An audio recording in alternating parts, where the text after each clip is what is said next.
The world doesn't think that the gospel can change your life, but we know that it can. And that's why we want you to hear these stories of transformation, stories of freedom, people getting free from sin and healed from sin because of Jesus. This is Death to Life.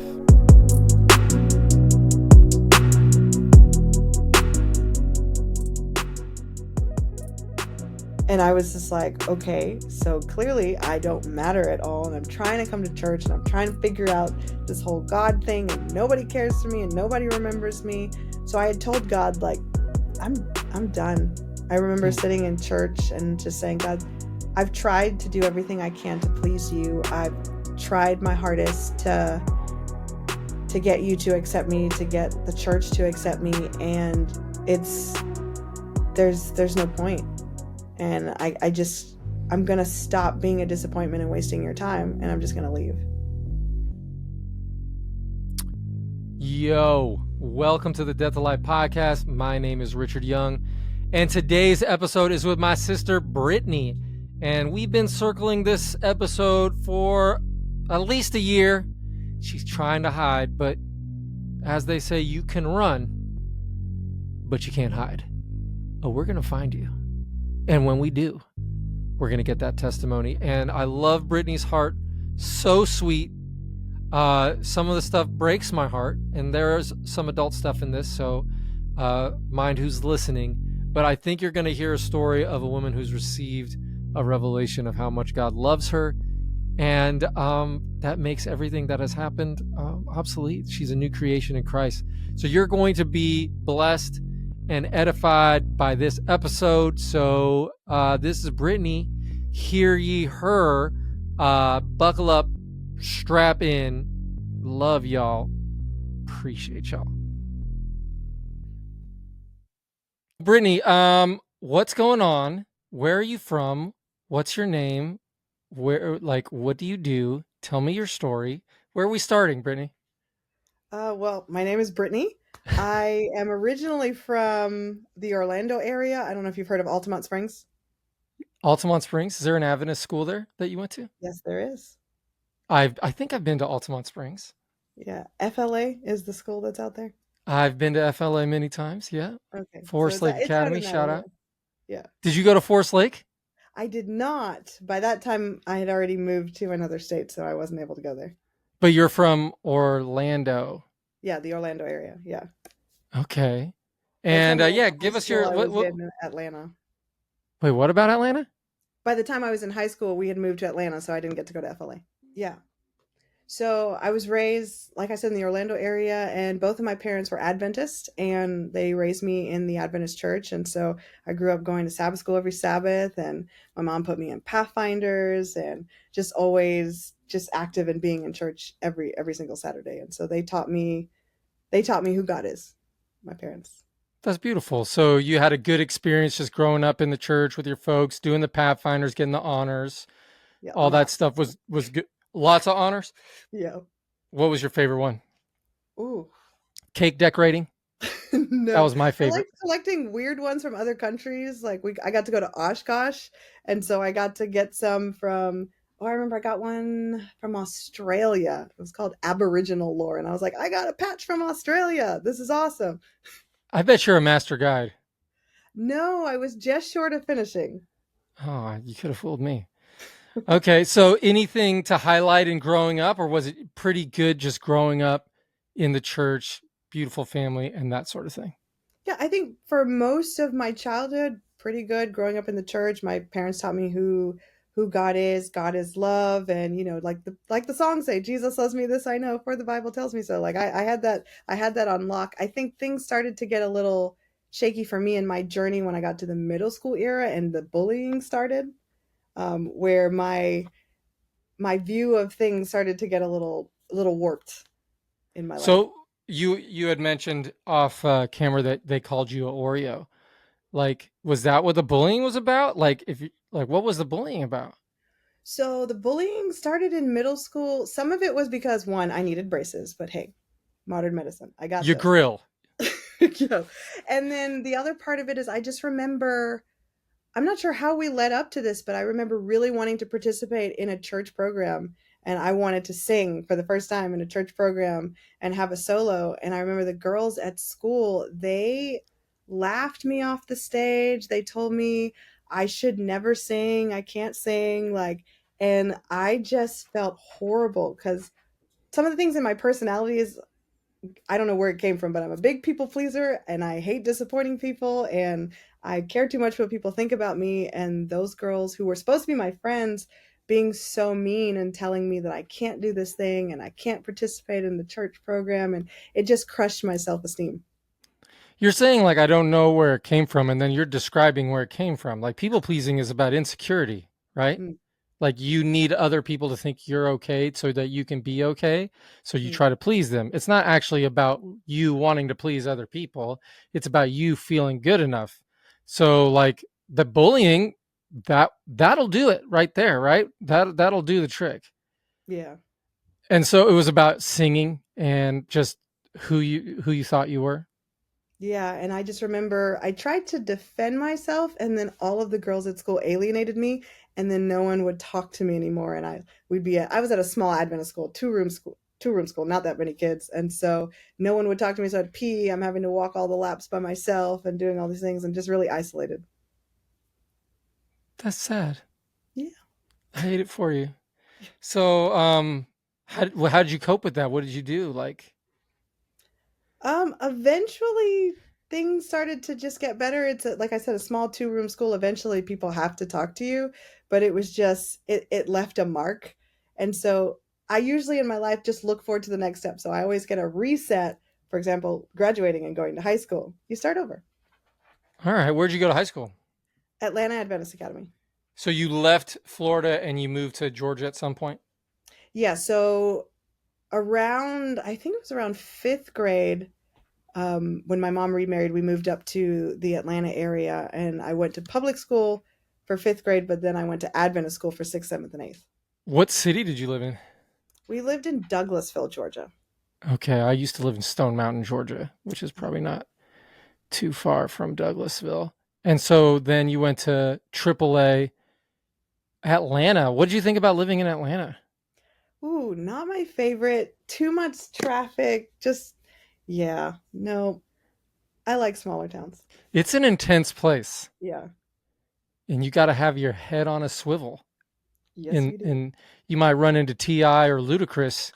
It's very Um, possible.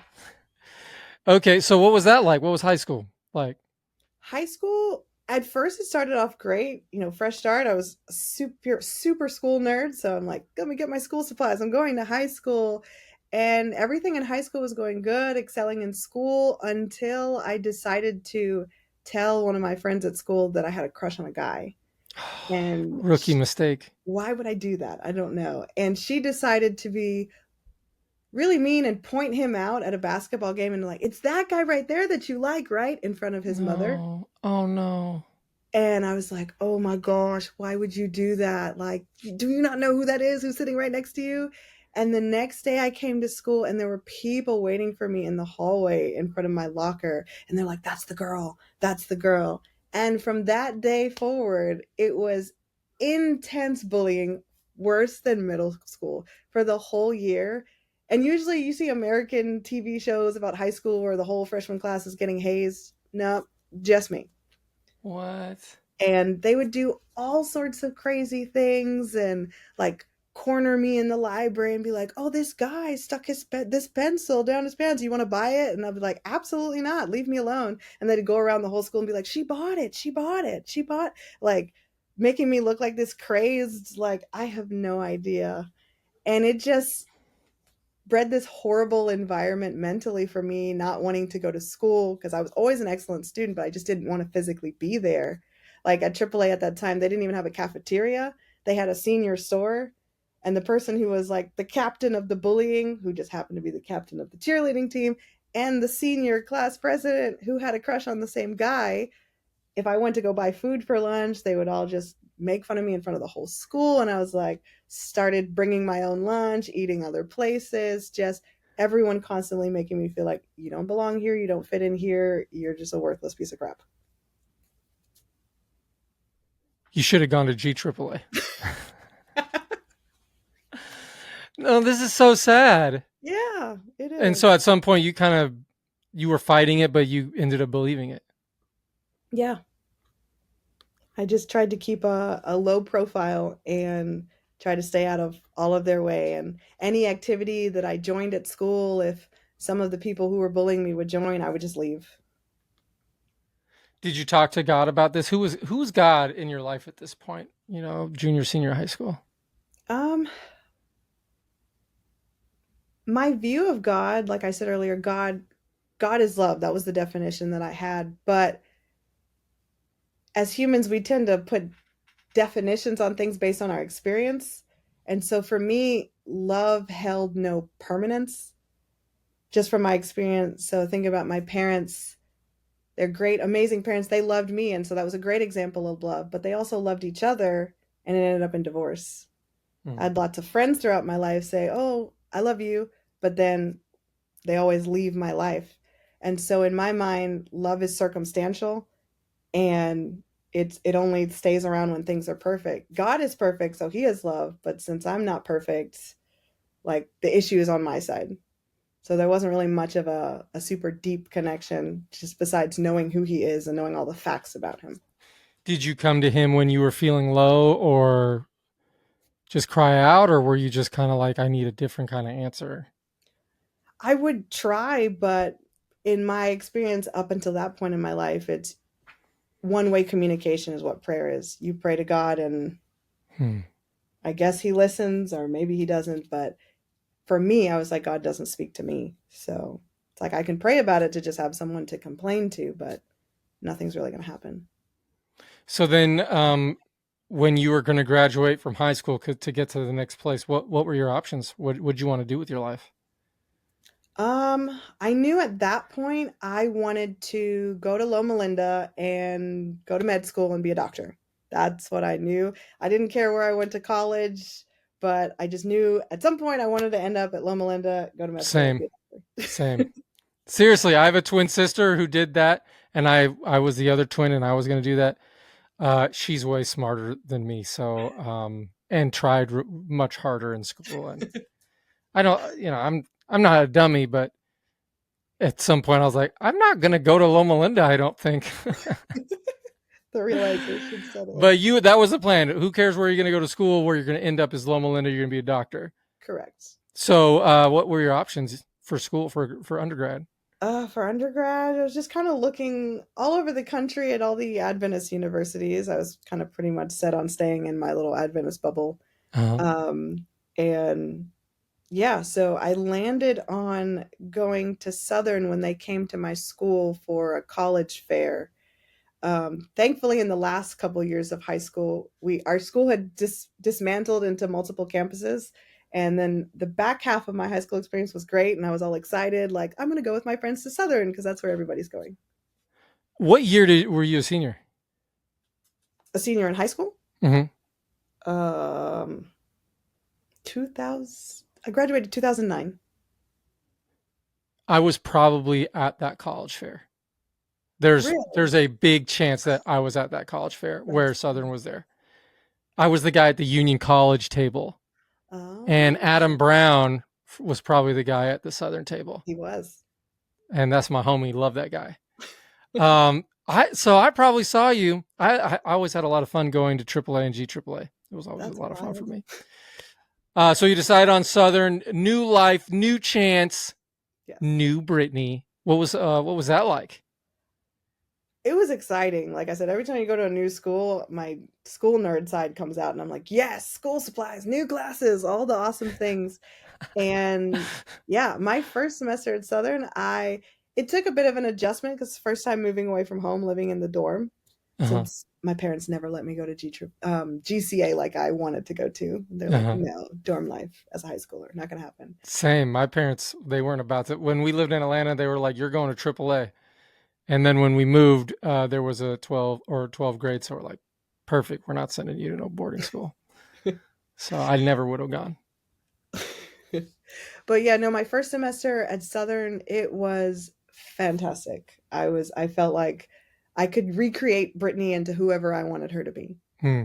because only my good friends had come with me from high school, and so I could just meet new people and have lots of fun and have a completely fresh start. That's awesome. And your major was biology or chemistry? Which one? Biology.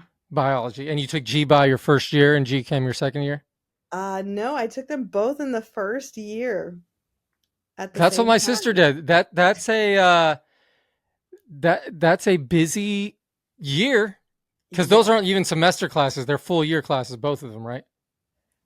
I think so. Yeah, I they're the think big that they are. boys because Yeah, you're they you are. got to have that for the And MCAT. man, I was at the top of my game in biology, but chemistry was a struggle. Yeah. And my identity was heavily into my intelligence and scholastic achievements. Uh And huh. after that first semester, when they hit me with that C in GChem, I was like, "Oh, I am a failure." Yeah. It's hard, huh? Yeah. Did you switch your plans up, or what did you do when you saw that C? No, I didn't switch up my plans. I was like, well, I passed enough to stick it through, so I got to keep going. Like, it's the only thing I had decided that I was going to be doctor. Dr. Shazier was it. Like, that's my only future option. So I got to go through with it. All right, keep going. What happened? So, I kept going with my bio pre med at Southern, and I started to make friends. I had a lot of walls up from all the experiences with middle school and high school and those sorts Can of imagine. things. And through doing my Gen Chem Gen Bio class, I was able to meet my best friend, and we just clicked. And thankfully, we've been best friends to this day. One of the few people that has remained constant in my life. And we then met another group of friends, and these were the cool kids. And Oh, who are the cool kids? Shout out to the cool kids. shout out to the cool kids. They were just an awesome group of people that just everybody seemed to like. They just seemed to have it together. They seemed to have the swag. They were just awesome. And I was just like, don't say or do anything to ruin this, Brittney. Okay, if you say the wrong thing, we're gonna go right back to how it's always been in high school, middle school with the bullying and stuff. So just don't say anything, laugh when they laugh, and just be around. Maybe they'll accept me into their group of cool friends. Exactly.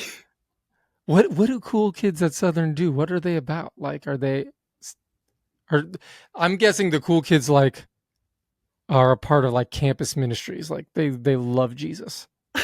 Well, in that case with this group, no, they were just different than what I was used to. They kind of reminded me of the friends I had back when I was living in Florida and going to the Adventist school that I went down there, Forest City, and I was always around the Caribbeans, Puerto Ricans, Dominicans, those sorts of things. So it was a bunch of just like cool people from different islands, and some people from off the coast of Africa, some people from Puerto Rico, some people from they were just all ethnic and cool and just super proud of the countries that they're from and just living their best lives. Was Alfredo in this group of cool kids? He was not. I had not met him yet. Oh, okay. I'm just wondering because you said Puerto Rico. I'm like, maybe this is where he comes into the Not quite, story. not yet. All right, keep going. And so it was just so awesome to be a part of them. And I remember my best friend telling me a while later, she had to always advocate for me to stay in the group because they're like, why is this random black girl always here? She doesn't say anything. She just kind of laughs when we laugh, and then she leaves, and she's hung out for hours and not really said a word. And she'd be like, well, she's with me, so she's going to be here. So that's the end of the story. Shout out to your friends. She's the best. Um, and so being with that group of friends was great, and it kind of gave me a bit of confidence that they were accepting me into the group, which was the thing that I always wanted. And there was nothing fundamentally wrong with that group of friends until they decided to change some of their habits. Ooh, Yeah. And so one semester I remember coming back from summer vacation, and we're sitting in KRs eating food, and two people start talking about what they did over the summer. And one person's like, oh, I was doing this. And they're like, you too? I was also doing this. And I'm like, my Adventist brain is like, y'all were drinking and partying over the summer? Like, what is this? Like, my little sheltered existence, that doesn't happen. right. And so they're sitting there going back and forth. And then somehow by the end of the conversation, they're like, do you want to go to the liquor store? And I'm like, it's a Friday afternoon in Happy Valley. What are you talking about? Going to the liquor store. And I I bet was, they picked the one that was close to like the school too. of Were they course they smart? did. No, they picked the one right there next to the McDonald's in Collegedale. Okay. If you're a college student and you're listening to this and you're trying to get away with something, you can't go to the liquor store. Man, I remember when I was at Union, I went to there's a place called Super Saver. It's a grocery store, and I saw staff and faculty from Union College coming out of the liquor area, and I was like, I just looked at this guy and I'm like, you dummy. I'm like, even I know to go across town, and I've never drank anything in my life, but I knew if I was going to get alcohol, I wouldn't go to the one right by the school. And the guy looked at me like, like looked confused. I didn't know it was in this section. Anyway, so were you? Was it appealing to you? Absolutely not. And they were talking about going, and they were my plans for the weekend. And I'm like, I'm going to have to be alone. I can't go to a liquor store. And I'm sitting there with this, like, do I follow my beliefs about not touching anything about this? Or do I go with my friends? And so I was like, I have the perfect compromise. I'm going to go to the liquor store, but I'm not going to touch anything. You're gonna be the designated driver. Not even. I didn't even have my license until after I was done with college. You're like, I'm just gonna cruise the aisles and look at the different adult beverages. Yep. And I was under the impression that you couldn't even be in there if you weren't 21, and I wasn't 21. And I'm like, I'm not going to look at anything. I'm going to look at the floor. I'm just going to follow behind them. They're going to buy what they're going to buy, and then we're going to leave. And I just remember we got out of there, and I was like, oh my gosh, ran to the car, hid in the back seat, like no one saw me from the college. We're good. And we get back to the house, and they're sitting there, and they're like, you sure you don't want to try anything? And I'm like, nah, man, I'm good. Y'all just have fun. I'm going to sit over here on the couch and enjoy myself, and y'all enjoy yourselves, and I'll be a part, and you do what you want to do, and I won't do that. Peer pressure doesn't work that way, though. What was the first thing you tried? Jägermeister. Uh, okay, Disgusting. I haven't drank anything, but that's like crazy. Like it tastes terrible. I hear like, Yeah, and it's hard liquor. yeah, It's not like beer or something that's hard liquor. yeah, it is. No, one of the guys in the group was straight European, and that's what they do. So did you have a Jaeger bomb or you just drank straight up Jägermeister? Just straight up Jägermeister Did you in a throw shot up? glass. And I drank it, and then I was like, nothing happened. And we just sat there for a while because, the science students and us were like, we have to wait a certain amount of minutes before Did we you can have an drink. empty stomach? We had gone to KR's, so no. Okay, so that would help you out. Yeah, it definitely would help you out. And I just remember sitting there, and I'm like, okay, nothing. And then a while later, they're like, we should have another. And I'm like, okay, have another. Nothing. Just same. I just feel like I'm drinking disgusting juice. And then that happened several Disgusting times. juice. And then they're just like all giggly and happy. And I'm just like, I don't see why people are changing right now. We're just like, I was feeling absolutely nothing. I didn't know anything about people's metabolism and how alcohol affects people differently with their different body chemistry and stuff like that. And I didn't realize that I had a high tolerance for alcohol. Huh. And so everybody else is like, ha, ha, ha, and this is fun, and everything they say is funny. And I'm like, that wasn't that funny. Like, I don't understand. And I was feeling like intense FOMO because I wasn't feeling anything. And I'm like, I'm doing the thing I'm not supposed to be doing, but I'm not having as much fun as everybody else. So obviously, alcohol is rejecting me too. Don't you think there's kind of like a placebo effect as well? Like when people are drinking to have fun, they get in that mindset to have fun. And this is your first time drinking, so you're like a little nervous. So they're adding way extra, and you're kind of just sitting on the couch, like, what's going to happen? Maybe that was part of it. I don't know. Maybe I just know that I wasn't feeling anything. And I just remember saying, So you're like, give me 3 more shots. I had several and nothing happened. And I was like, this is ridiculous. I'm just going to go to the bathroom. I'm mad. All I did was drank a bunch of liquid. Tastes disgusting. Everybody's happy. Alcohol doesn't even like me. I'm just going to go to the bathroom because I was bullied in high school, elementary school, and now alcohol's bullying me. exactly. That's how I was feeling, which I'm like, that's so dumb, Brittney, but it is what it is. And so I go in the bathroom and I'm just sitting there like, well, I'm just going to be in here because I'm going to be the party pooper out there. And I remember sitting there for a while and then I stood up and I was like, the towel rack was there and now it's over. And I was like, and I came out of the bathroom and I was like, guys, I'm feeling something too. I was so excited to be tipsy. I don't know why. What a sweet girl. Yeah. And so the rest of our friends found out later that we had done that and they're like, you guys did that without us? Oh, well, guess what? We do it too, so we want to do it with you. And it just became like a little thing that we do every now and then. And then I got super convicted that this is not the right thing to be doing. Like, you know better than this. Why are you acting like this? You are the rule follower girl. Remember, you're supposed to be pleasing God and going through all the things that you need to do, and this isn't it. Were you And ever drunk, or were you just like just tipsy. Like I said, I interesting? had a high tolerance for alcohol, so when others were drunk, I would never have the opportunity because I don't end up having to like hold somebody's hair and like Yeah, console them. but you were convicted. You're like, I don't think I want to do this. Yeah. And so I had decided like I am not doing this anymore, but I don't want to lose my friends and I don't want to be left out. So I don't want them to feel bad for their decisions. I'm just going to quietly no longer do this. Right. And I remember the weekend that I had decided that that was the weekend where they were planning like everybody's going to get together, everybody's going to drink together at this one person's house, and we signed out for the weekend to just all stay at this one house and have a good time. And I was like, okay, I'm going to separate myself from the group when it comes time to pour the shots. And I'm just going to be in the other room, in the living room, and they'll be in the kitchen and no one will notice. I was like, no one ever notices when Brittney's gone. It's fine. No one will notice. And I'm sitting on the couch. And then I hear someone in the kitchen say, where's Brittney? Mm. I'm like, dang it. I'm like, oh, I'm over here, but I'm fine.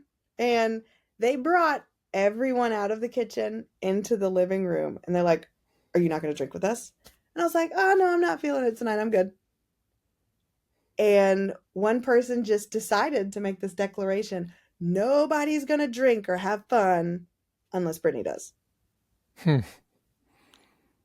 And like, what do you do? Like, my goal in life was to be accepted and loved and brought into this group and part of the cool kids, and nobody's bullying me. And now I'm at this precipice of, I feel like I've been convicted to not do this, but I'm about to lose everything and everyone and ruin everyone's weekend if I don't. So more Jägermeister then. No, at that point, we had moved on to vodka. Wine coolers. No, I didn't even know there was any sort of flavored, nice tasting things until later in life. Yeah, so we just had straight vodka. Like, why? Don't know. But yeah, so I sat there just like sweating, like, oh God, what do you do? What do you do? What do you do? What do you? You know this isn't what you should be doing. You're supposed to be moving away from this. And I was like, okay, well, I'll come up with a better plan for next time, but I'll drink this time. Nice. And I was like, but this will be the last one. For Like, sure. for sure. No doubt. And I remember that evening they had bought different glasses. So normally you have the little shot glasses. Well, they bought the ones that are twice as tall, Oh no. double shots, Yeah. but everybody was treating them like single Single shots. shots. Yeah. And I just You were getting remember, belligerent. everyone, like, I don't know why we had such strategic ways of drinking, but everyone had a drinking buddy, and you're not allowed to drink anymore until they do. And you both wait a little while. And so they were like, we're doing this the right way. Like, we're not going crazy. Goal is not to be drunk. And so me and my drinking buddy, since I had a high tolerance, I couldn't drink with the girls because they would have like one thing and they're like, yay. So I had a guy that was my drinking partner. And every time he's like, oh, I'm going again, so you got to come. And I'm like, no, I don't. I just wanted the one. And so it just, kept going with this thing. And that was the first time that I got drunk. Yeah. And I didn't really understand what was happening at first because I remember I'd be there, I'd be in the living room, I'd be talking and laughing with my friends, and then they would just be black. And then I would be in the kitchen talking to someone else. And I'd be like, how did I get here? And then I would be like, oh, let's go dance some bachata, yay. And then I'd be somewhere else, talking to someone else, doing something else. And I'm like, I am losing chunks of time. And this has never happened before. Like, alcohol doesn't affect me like this. Like, what is going on? And I just remember like the gaps of time that were blacking out would just get longer. You were drinking vodka double shots. That's what was happening. Well, ignorance is bliss. I guess I don't know. So it just was these gaps of time kept happening, but I was just like, I'll be fine. I'm having a good time. I had stopped drinking altogether. We said we weren't going to have any more. Everybody was fine. But as time goes on, the effects don't just wear off the minute you stop. Like what's in you has to process all the way through you before it's over. And so I just remember being there, and at one point, like everything just went black for a long period of time. And then I woke up in a completely different portion of the house, away from everyone, unsure how I got to this place. And when I come to, I'm not by myself, and things are going on that I'm not okay with. Oh no. And I just remember my whole existence just crumbling. Oh, I'm so sorry. And it was just a complete mind shift for me where I was like, this is the worst possible thing that could happen to me in my whole life. Hmm. And I had prided myself up until that point in my life on, I'm going to be pleasing to God. I'm going to follow all the rules. I'm going to follow all the 10 commandments. Like I had gone through and like even written down all the 10 commandments, and next to it written down like, oh, I've kept this one. I kept this one. Oh, maybe not the bearing false witness thing, but I'm Hmm. doing okay. And one of the biggest things that they've taught us throughout our whole Adventist church experience is purity Hmm. and how important it is. But there's also driven that once you lose that, you can never get it back, and you'll never be pure again. Yeah. So intense guilt, shame, condemnation. All of it just came crashing down for me at that point. Yes, I had done bad things here and there in my life. Yes, I had started drinking for a short period of time, but I was giving that up. But now I'd gone too far. There's no saving me now. Hmm. So when this was all over, like what did you do? Like did you talk to God about it, or were you just like, No, I was too ashamed. I was convinced that he couldn't love me anymore. hmm, And so I just remember saying, well, if I've lost that, I at least can't lose my friends. And so I would just stick around with them and pretend like this didn't this bother other me. person, was it even acknowledged, or was it just like everyone was drinking and we just hooked up, or was it like this person even liked you? No, it wasn't for any kind of they liked me or anything like that. And even when I tried to address it, all the other girls that were there were like, oh, she's just lying. Huh? And just brushing it off like, oh, she's just a liar. That's not what happened. Oh my. Did the guy remember it? He remembered it, Hmm. but he played it off as if it was something I wanted Hmm. instead of what it actually was. Hmm. Sorry. Yeah. And it destroyed every little bit of self-confidence that I had left. Hmm. And I knew from then on, like, I was unlovable. Was there a plan to become worthy of being loved, or was it just like well, this happened and so who cares now? Yeah. pretty much. It's like we've always been told you can't come back from that. Like it's my fault. I shouldn't have I shouldn't have been there. I should have followed my convictions. This is my consequence. So then what happened after that?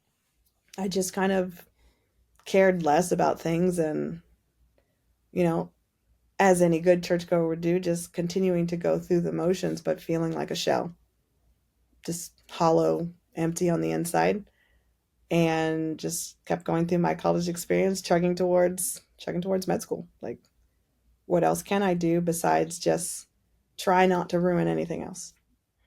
So were you ever like convicted of in a sermon of God's love, or like, when the preacher's preaching and like, man, I have this experience, and like, was there ever any sermon about forgiveness or did you ever hear anything about God that was compelling or convicting to you? Um, During that period of time, no, I just kind of had this view that God can love everybody else, but there's some of us who've gone too far. And those sermons were for the people who hadn't gone too far.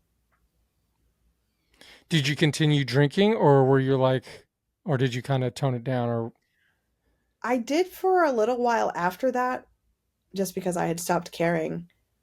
But then I realized, like, health wise, and just it wreaks havoc on your body, even yeah, it's though not good for you. no, and we would do it recreationally, like, okay, on a weekend, okay, we're gonna do this, we don't have exams this week, da, da, da. But it's just it just became something that was just like, what's the point? And so eventually just weeded it out of my life altogether anyway. Because I was like, I have to focus on getting into med school because that's all I have left. When did you take the MCAT? I After took the junior year or after sophomore year? after junior year, after my junior year at Southern, I took the MCAT. So what happened with that? I literally have no idea where this story's going. Tell me. I'm We're just excited. I don't know where the story's going either. We're just going with it. I took the MCAT and I can't remember exactly the score I got, but it wasn't as high as I wanted it to be. I cried about it on the promenade at Southern, and I'm like, okay, I'm by myself in the corner. I'll cry about my score. And then I was like talking to my godmother, who's a doctor, and she's like, you can still get into med school. You don't have to have the top score. Like, you'll be fine. And so I just went through preparing for med school interviews and finishing up at Southern and just being a part of like the biology club and doing all these things and community service and going and volunteering with doctors at 5 o'clock in the morning to sterilize equipment and all sorts of stuff just to make sure that I looked great Right. for my med school applications. And everything was just on track to for me to get to Loma Linda. And I did my Loma Linda interview and I was nervous as all get out. I even bought a whole little pantsuit and everything to look good.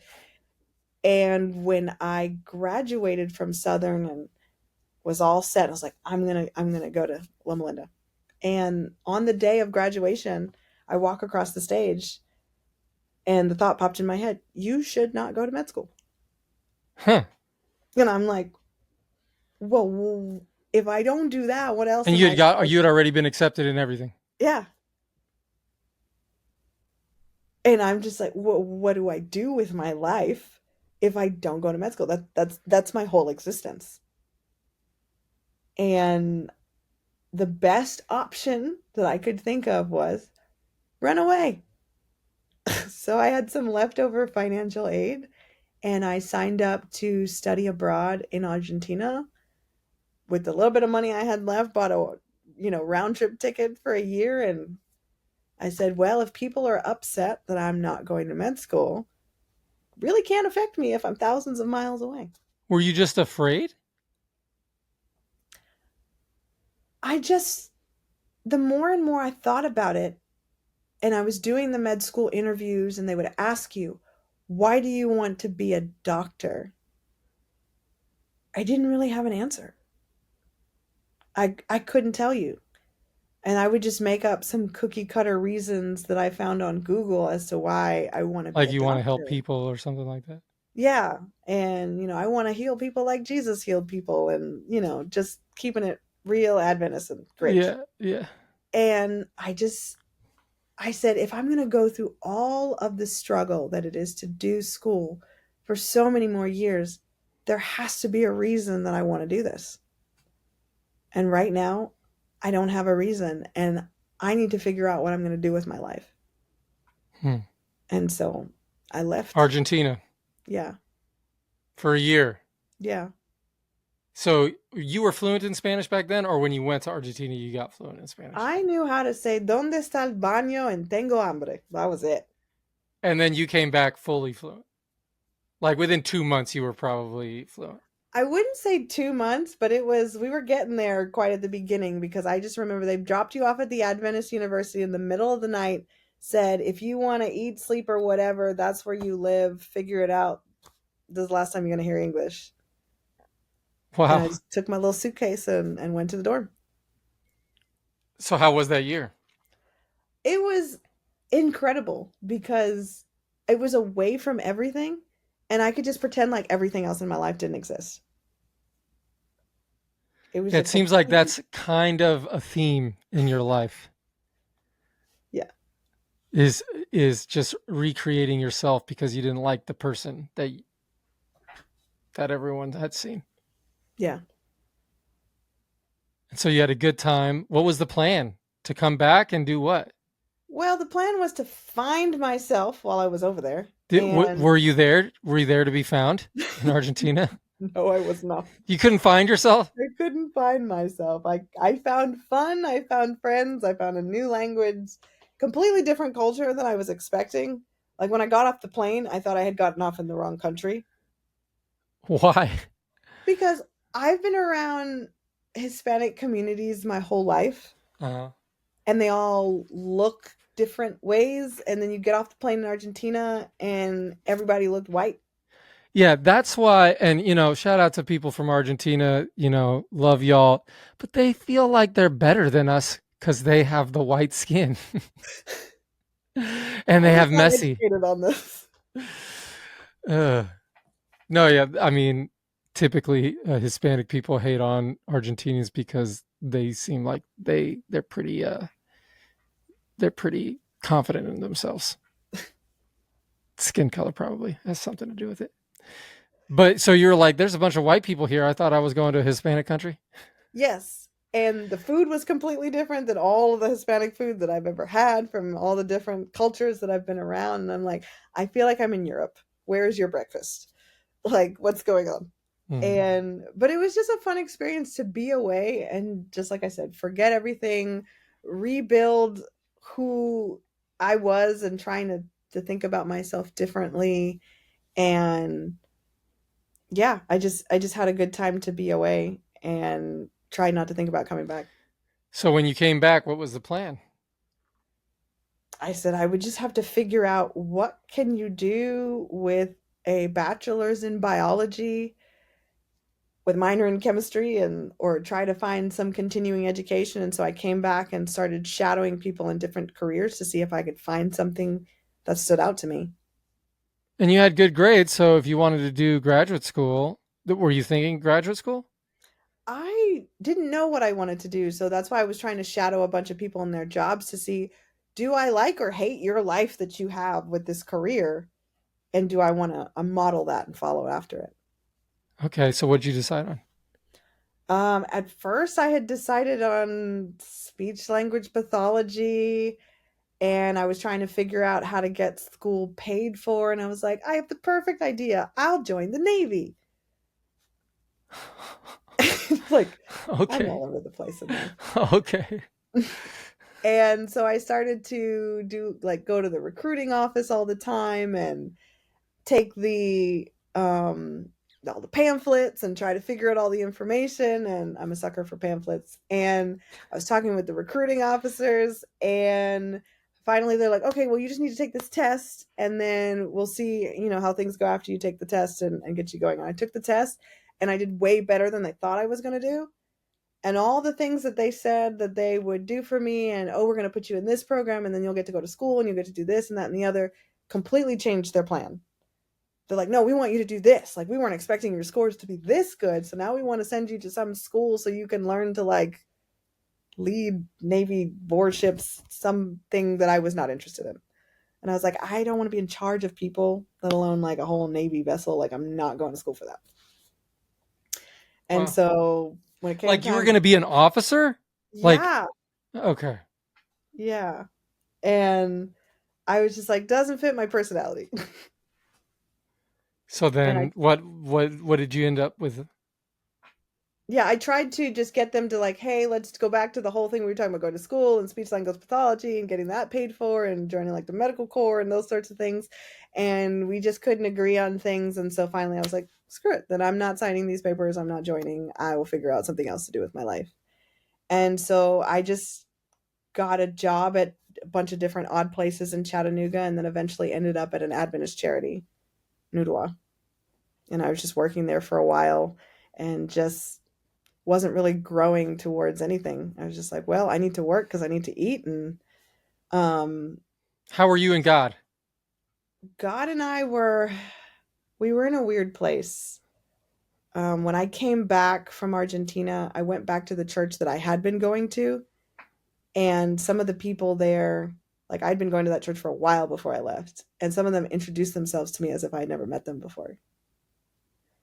And I was just like, okay, so clearly I don't matter at all. And I'm trying to come to church and I'm trying to figure out this whole God thing and nobody cares for me and nobody remembers me. So I had told God, like, I'm done. I remember Hmm. sitting in church and just saying, God, I've tried to do everything I can to please you. I've tried my hardest to get you to accept me, to get the church to accept me. And it's there's no point. And I just I'm gonna stop being a disappointment and wasting your time and I'm just gonna leave. Hmm. And I remember that Sabbath after church was over, I got up and I was walking down the hallway to leave. And then right as I'm about to make it to the door and get to my car and finally be done with all of this, feeling guilty and just all of these things, this guy comes running down the hallway and was like, hey, wait up, wait a second. Any chance you could help me with music next week? And I'm like, yeah, sure. And I go to my car and I'm like, what are you doing? You just said you're never coming back here. And you just said yes to this guy about doing music. And I'm like, crap. Okay. Next Sabbath is my last Sabbath. Yeah, yeah, next one. Next one. And I went, I did the music. We all had a good time. I left and I said, okay, I'm done. A few weeks later, guy finds me on Instagram. Hey, I didn't have your number. I forgot to get it the last time, but really need your help with music next week. Any chance you can help me? Yeah, sure. And every time I would tell God, hey, I'm done. I can't do this anymore. I would get that Instagram message. Hey, don't have any help. Can you please help me with music and coming to church? And that was Fredo. The man, the myth, The the wonder. legend. Yeah, the legend. So how long were you doing music with him? We started to do music. Oh gosh, when was that? I think around maybe end of 2016, 2017 Oh wow, area. so for a while you guys have been doing music. hmm And that's when Okay. just at church, kind of as a praise team, helping out with the music ministry. And I remember during that time, since I was planning on leaving the church anyway, my whole existence was Adventism, but I had made some friends outside of Adventism, and they were saying, "Oh, you should come with us to the club on Friday night. You would love it." And every time they would invite me, Freda would have invited me to do music first, and I would already be at the church for practice. I'm like, I can't go with you because But I if have music it class. wasn't like if you weren't been doing music, you'd have been fine with going just like you were kind of At that point, because of where I was in my mentality with God, I it wouldn't have really mattered to me yeah. if I went. And so, but every time they would invite me every couple of weeks, it was always on the same weekend that Fredo had already invited me to help him with the music. And so eventually they just stopped trying. and they just gave up on trying to get me to go with them. Hmm. Because they're like, she's always busy with church. What a lame. I know. And at that point, I had decided, okay, clearly you're still helping in church. People like that you guys are doing music. They say you sound really good. They say they're blessed. Well, maybe I'm just supposed to lead other people to God so that he can love them so they don't get where I'm at. And so Sad. it's just, That's pretty sad, right? yeah, it is. And so That's I was pretty like, if sad. I'm going to serve like 100%. So I'm like, now I'm children's ministry director and I'm in the music team. And then I switch over to outreach director and then women's director, like just for years, just going through the motions. Like I am going to just let everybody know who God is. And they're going to be okay. Hmm. So how long were you going through these motions until something happened? Probably until about 2 years ago. I was just kind of going through the motions and just saying that, well, if there's a chance that I make it into the kingdom, got to have all the stars in my crown from all the people I've brought to the Lord, you know? There's a And chance. there's a chance. There's, who knows? You know, I'm not God, but So maybe. you didn't have assurance. You were just, what was the deciding factor on whether you were going to be in the kingdom or not? I had no idea. Maybe God's mood that day. I have no idea. But I mean, you've heard sermons about it a lot. So like if someone's listening is like, how did she not have any idea? What had been preached? What did you believe? Like, I don't know whether or not you believed it. I mean, I'd heard all about salvation and I believed that Jesus was going to save his children, but there's little verses here and there like, oh, someone gets to heaven and they're like, Lord, Lord, I did all of this. And he's like, I never knew you. So Right. it's like, who is he going to let in? Who is he not? You know, Mm-hmm. we're supposed to do all of these works for Christ, but then he says, you did all of these and they weren't enough. So how much is enough? Like, we got to do the absolute most and, you know, keep him Yeah, it can get happy. confusing. Yeah, keep him happy and then he'll accept you. Okay. And when you were keeping him happy? I was trying, like I had turned my life around. I wasn't trying to do a lot of the things that I used to do, but there were just still some areas of my life that I just kept tripping up with some things. So I was still just hoping that, you know, maybe at some point my life will be in alignment with what he wants it to be and I'll be accepting to him. Okay. Yeah. Sounds like some good news. No, just kidding. Yeah, it wasn't. I It never doesn't really sound great. understood the good news thing. I never really understood the phrase, the good news. I was like, I just thought it was really sad that Jesus died. And I was like, I knew he died to save the world, but it's like he died. That's so sad. And yes, I know he resurrected and yes, I know he's coming again. But if you don't have assurance, it's not great news. Nah. Taking a break. Don't skip. Don't skip right now. I want to read this thing. Someone left this on as a review of the Death to Life podcast. They said, "Thank you for allowing the Lord to lead you and share these stories. My heart has been so hardened lately, and these stories have begun to transform my mind and grow a hunger for a relationship with Jesus and people again. I can't stop listening." Man, praise the Lord. That's when I see those kinds of reviews, I just praise the Lord for the privilege that we have to get this message out. And we cannot do it without you guys. We are not getting rich off of this. We are able to actually keep just do it based on the generosity of you guys who listen and donate to Love Reality. All of the money goes into us being able to continue on in this ministry and preach this gospel, whether it be from internet church or the podcast, like it goes to that. So if you want to donate, if you want to help us get this message out, it's www.lovereality.org/give. And we can keep this message going. We want the world to know that they're free from and dead to sin. Partner with us. Let's get this message out there. we want to tell the whole world. So love y'all, appreciate y'all. Let's get back to the episode. So then what happened? So then this weird guy showed up at church and started talking about God loves us even when we were still sinners. He died for us. And I was like, what is you talking about? Okay, so I'm thinking that that's me. Is Yeah, that me? that's you.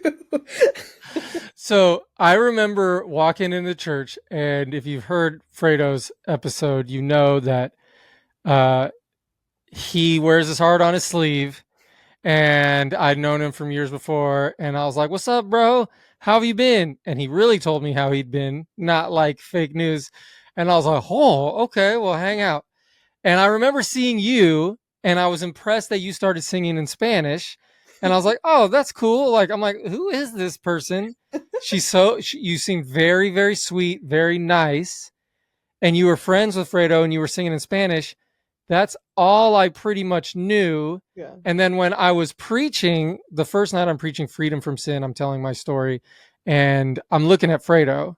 I don't know if you were sitting near him. Mm-hmm. What were you thinking when I'm preaching this freedom from sin? Sounds nice, but are you sure? You weren't bought in, you weren't sold. You were like, okay, could be cool. No, I wasn't. I was curious, but I was like, I've not heard that way my whole life, so he might just be tripping. And so then I go downstairs and Fredo and I have a conversation. We down there for like an hour. I don't know where you were. I was You were upstairs. okay. You were practicing or something or whatever. Yeah, I was just talking with some of my friends. I think we were hanging with their kids and stuff like that. And we were just upstairs talking. But then I saw you and I knew that you guys lived near each other or were something like that. And I was like, make sure. I remember there's this memory etched in my mind, and we're standing right by the stairs there at Impact, right before they Hmm. go up. And I was like looking at you, and I was like, "Yo, make sure he comes back tomorrow." Um, did you at that point like know what had happened with him, or did you wait to get in the car? Like, tell me, explain that to me. Yeah, no, I didn't know what had happened with him. I was in my own thoughts and trying to process what you were saying. And I think when I was upstairs with my friend, we were like, trying to like talk about like what is this guy talking about, like this is different, and just trying to analyze what's going on. And I remember you saying make sure he comes back tomorrow, and I'm like, I don't have the heart to tell this perfect stranger we're not coming back tomorrow. And we get in the car, and Fredo is like a completely different person, and he's trying to preach to me in the car, and I am annoyed. Like, You just got like a revelation like 15 minutes before that, and he's already in the car preaching. yeah, and I'm just like, this, you were acting like Scrooge on the way here. You didn't even want to be here. Like, let's go get this out of the way and just humbug everything. And now you're like pumped and excited and like, no, Brittney, like you gotta listen. You got the and just and I'm like, what is wrong with this guy? Like, he is on something, because this is like a bipolar flip that we're having here today, and I don't understand what's happening, and I just want to go home and go to bed. This is hilarious to me. Okay, so then did he say we're coming back tomorrow or what happened? No, we had a plan to leave on a trip with our friends the next morning, and so we Uh-huh. we weren't supposed to be in town at all. We were only supposed to be in town the Thursday night that you were there, and then in the morning, everything just started falling apart. No one was communicating effectively. It was just like one person's like, "Oh, I didn't do my laundry to pack before we leave, so we can't leave yet." And then this was happening, and somebody else is not answering, and then it all just fell apart. And we finally all met up at the house and was like, look, this isn't going to work. We just need to leave tomorrow morning. And then Fredo was like, well, since we're still here, maybe we should go back to Impact. Because, they could really use our help singing. He was really trying to see you, but it's okay. And so and what your reaction is like, okay, fine, whatever. I was like, well, I got nothing else to do until tomorrow morning because we're not leaving today. I was just really angry that my plans didn't work out the way I wanted to go to Gatlinburg with my friends and have a good time. All right. And so I show up at church, we sing, I do my part, I sit down next to Fredo, and I brought my laptop so that I could do my homework for my PhD classes.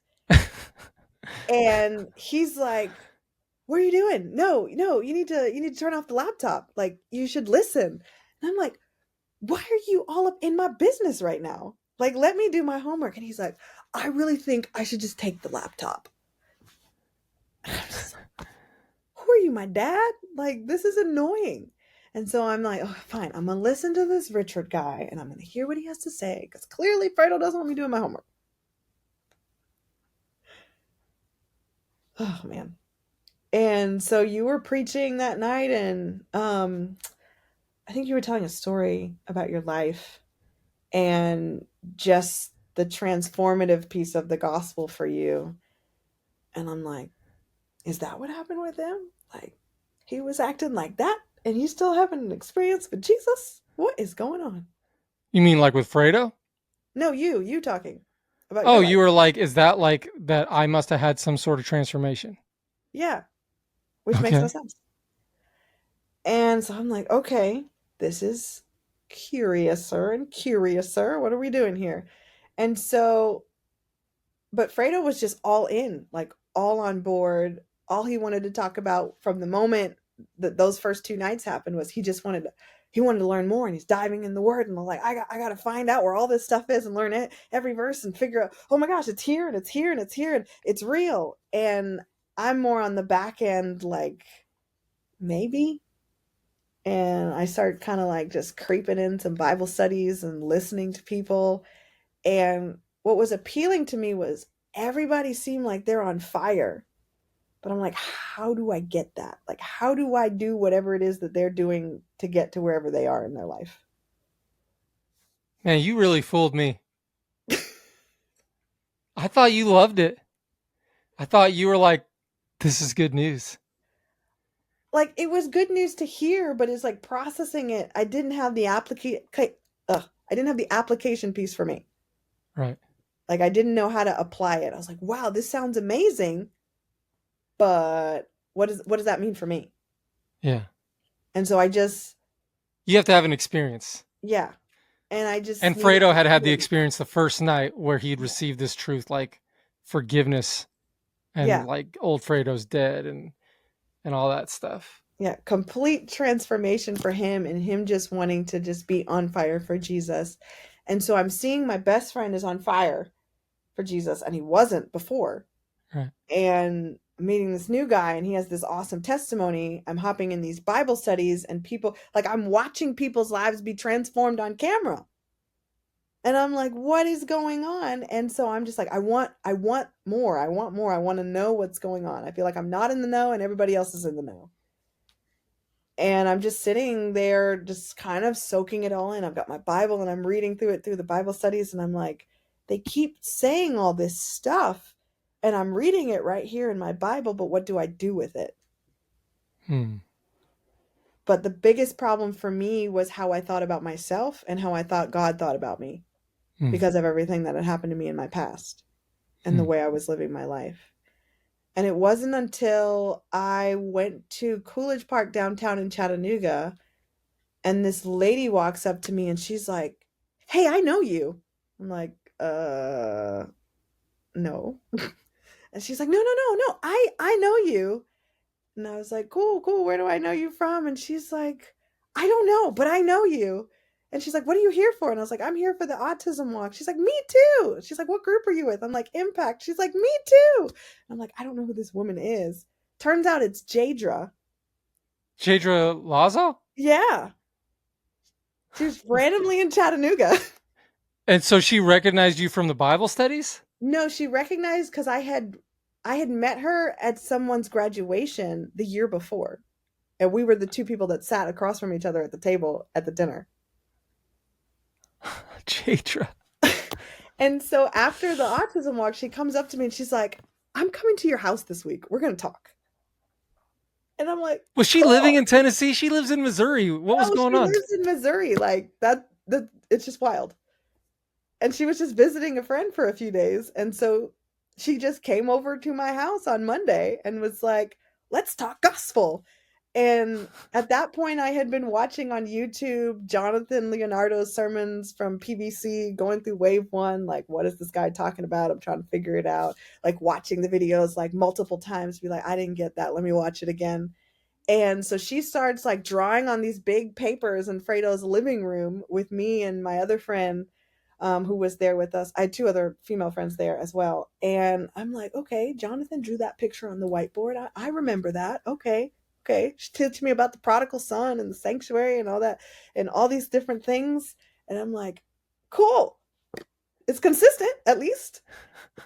And then finally, she's just like, I don't understand like where the mental block is.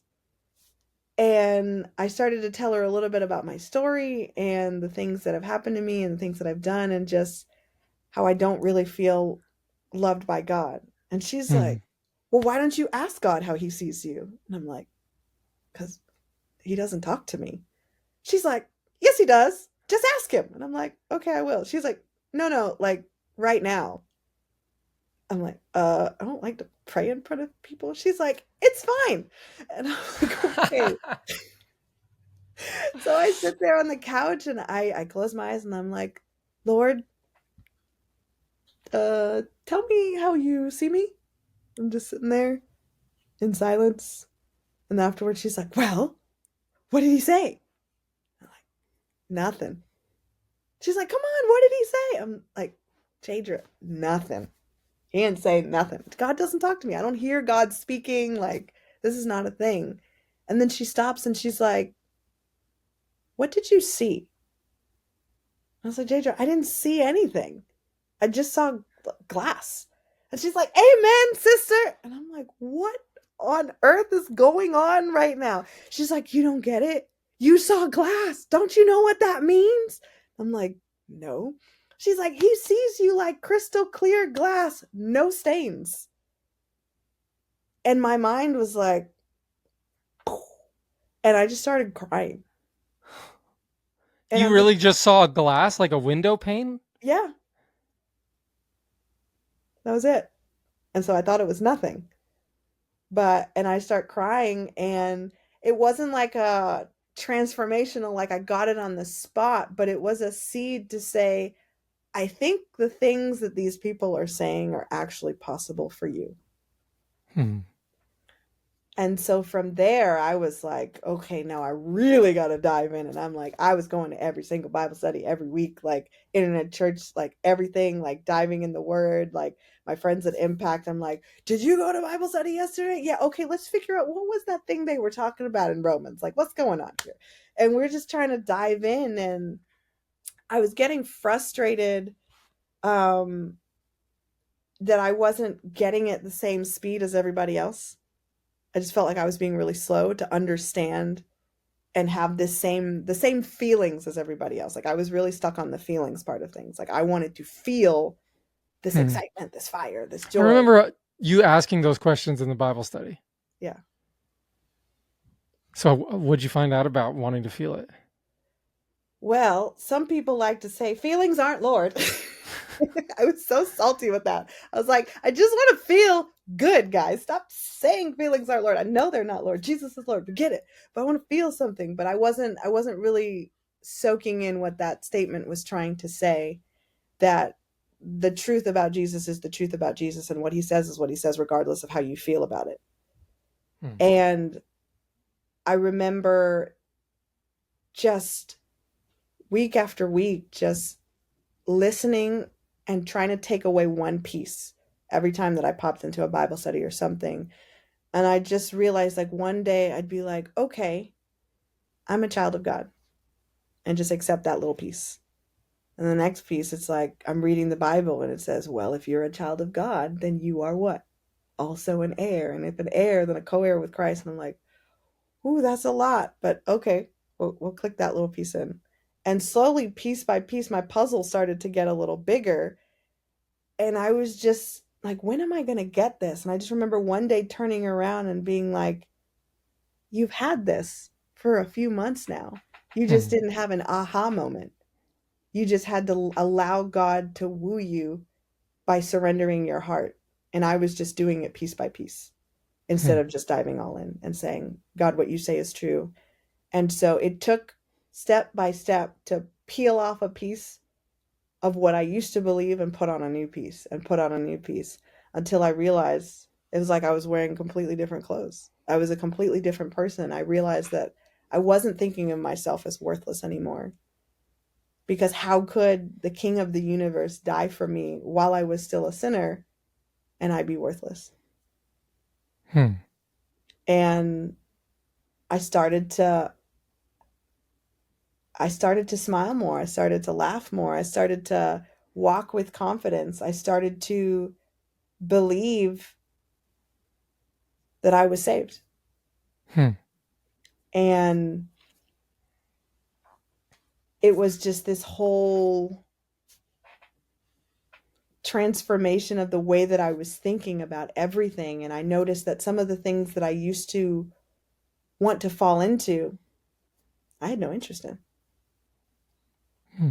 And I didn't have to do anything to get rid of it. I just believed that everything that I was learning was actually true for my life. And if I'm worthy of being a child of God, children of God don't act like that.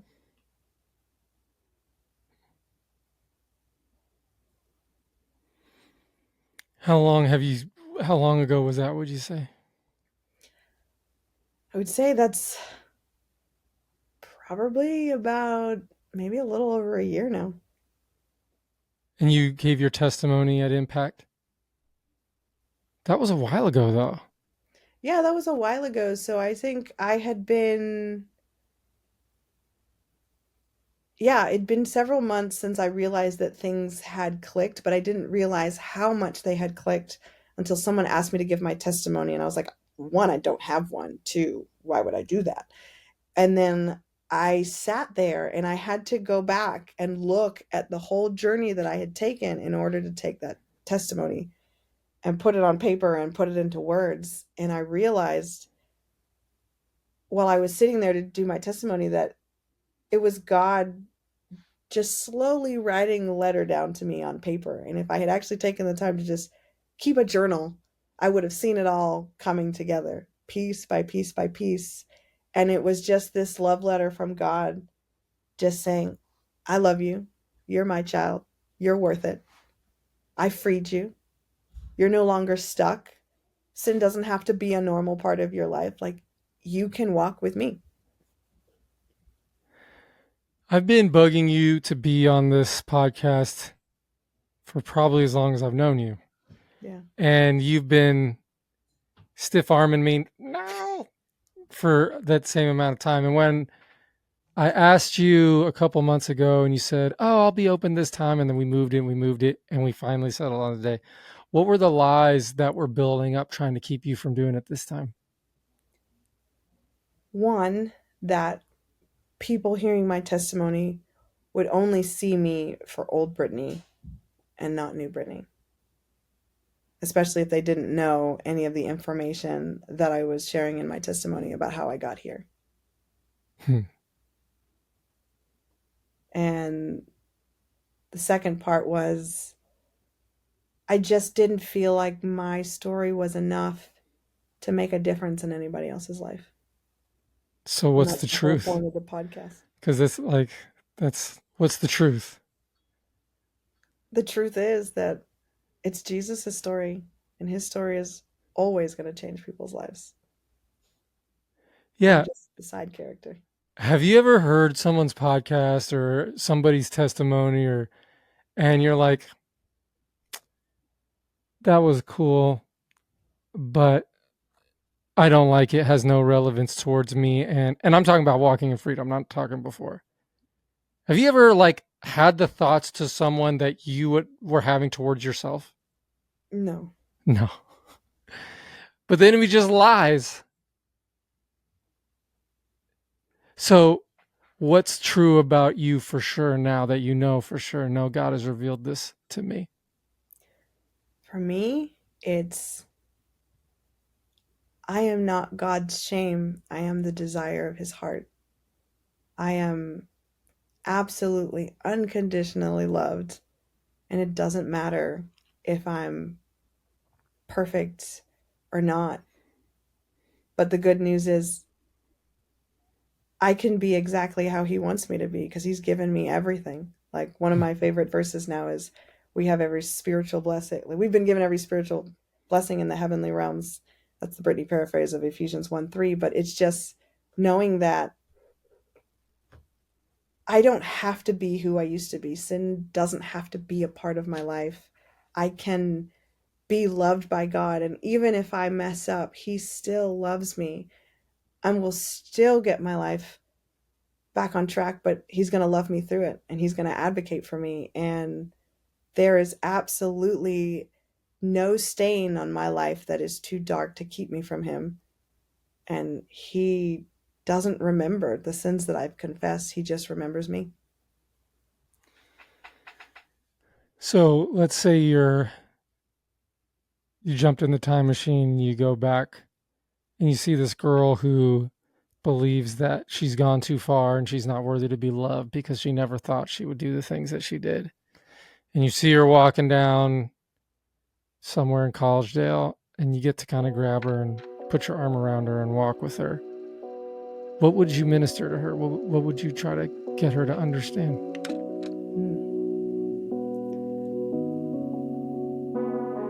I would try to get her to realize that her definition of love and God's definition of love are two different things. That his love is outside of human experience. It is sacrificial love. It is unconditional, and that she is worth everything that he did for her. And that if I could just give her anything, it's to realize that she's a daughter and she's been redeemed. She just has to claim it. Whew. Dang it, Brittney. You don't even know.